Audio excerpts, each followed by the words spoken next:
Bonjour Loïc. Bonjour à tous. Et Bonjour voilà, à c'est tous. quand même, En miraculeux direct la de technologie. l'Atlantique, oui. Est-ce que vous nous entendez bien? 5 sur 5 Loïc. Parfait. Miracle de la technique. Nous avons un Suisse au volant en ce moment, c'est normal. La haute précision est à bord. Et ça avance vite. Nous sommes au large du Portugal et tout va bien. Avec enfin un petit peu de soleil qui arrive, quoique la nuit était parfaite. De la mer assez formée. On est à 34, 35 nœuds. Enfin, on s'en lasse jamais de voir des chiffres ahurissants sur ces compteurs, sur ces bateaux-là. Il faut se te dire, on a même eu des petits problèmes ce matin. Le quart numéro 3 a eu plein de soucis.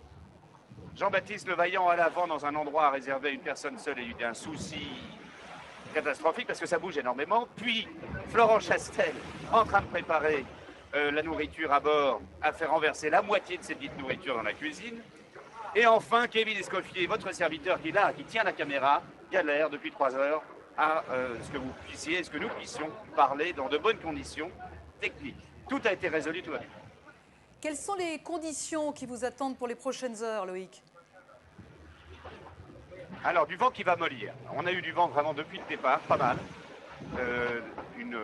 20, 25, 30 nœuds de vent, ce qui était vraiment parfait. Et puis là, ça va mollir tout doucement. Et là, tout l'équipage est sur le pont. Kevin va vous montrer ça tout à l'heure. C'est le changement de quart, il est midi. Et on va en profiter pour changer de voile.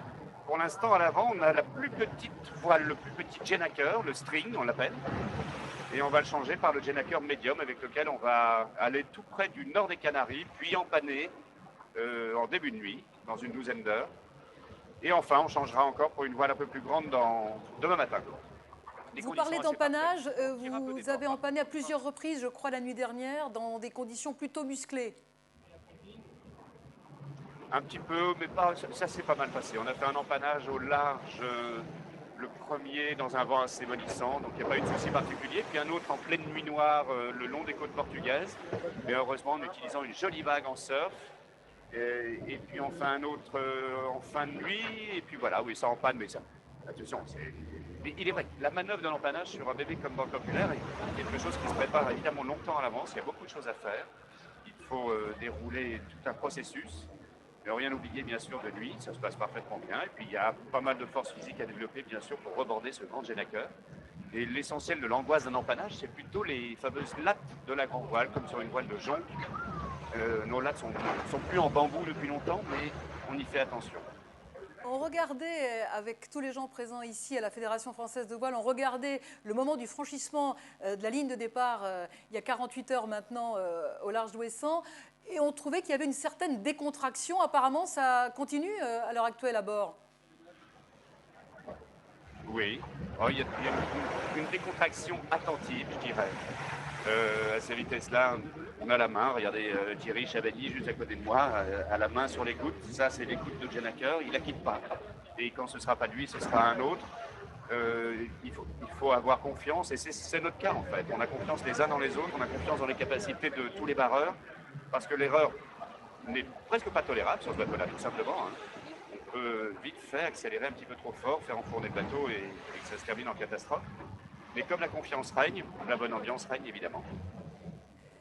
Un mot du bateau, justement, vous avez navigué à nombreuses reprises sur ce bateau en entraînement et avec tout l'équipage. Est-ce que vous découvrez des choses là, depuis 48 heures ou pas du tout? Pas vraiment. C'est la bonne nouvelle justement, c'est qu'on est rodé, on connaît la machine, on se connaît les uns les autres. On part seulement pour une aventure un peu plus longue que celle sur lesquelles on s'est déjà entraîné, bien entendu, mais avec exactement la même chose, la même motivation, la même envie. La seule chose sur laquelle il faut encore faire un peu plus attention, c'est qu'on est très chargé. Le bateau est très lourd, parce qu'il y a toute la nourriture pour, non pas 3 jours de tour de l'Angleterre, mais pour 45 jours de tour du monde. Donc c'est pour ça qu'il faut soulager un petit peu, il faut essayer de respirer avec ce bateau, essayer de le faire, de le respecter tout simplement.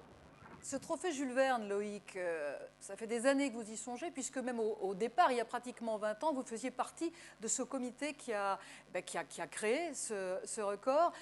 C'est un peu un rêve de gosse aujourd'hui? Un peu, c'est vrai, oui.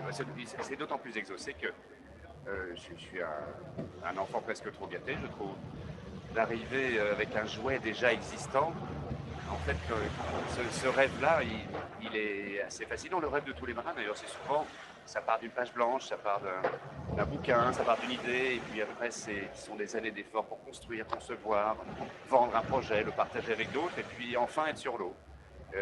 Et ce sont des côtés passionnants, d'ailleurs, tous les côtés de préparation. Et dans le cadre de ce Jules Verne sur Monde Populaire, je n'ai pas eu l'occasion de faire ou de participer à toutes les premières phases de l'opération, mais seulement peut-être la plus belle. Et c'est une chance incroyable, c'est vrai. Voilà, vous savez qu'ici, on va bientôt déjeuner parce qu'on est à la mi-journée. Racontez-nous ce qui va se passer pour vous. Vous allez manger quoi à bord? Qui fait la popote? Et il y a quoi au menu tout à l'heure? Alors, c'est Florent, justement, qui était en charge de la popote. Je vous le disais, le pauvre vieux en a renversé la moitié. Mais on va lui demander quel est le menu. Je ne sais pas quel est le menu. Bah, le problème, c'est que Florent est en train de partir sous le vent. Attention, il y a quelqu'un sous le vent. Oui, Kevin, vous avez une idée? Semoule poulet pour moi. Semoule poulet. Semoule poulet. D'après ce que j'ai vu tomber. Bien, mais c'est important quand même que je vous montre. Il est très important de vous montrer celui qui arrose, l'arroseur arrosé. Je ne sais pas si on sera très bien éclairé.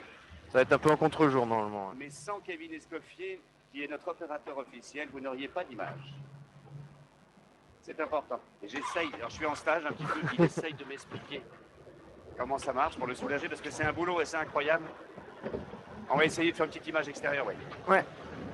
Parce que c'est joli comme tout. Évidemment. Ça mouille un petit peu. Mais c'est joli comme tout.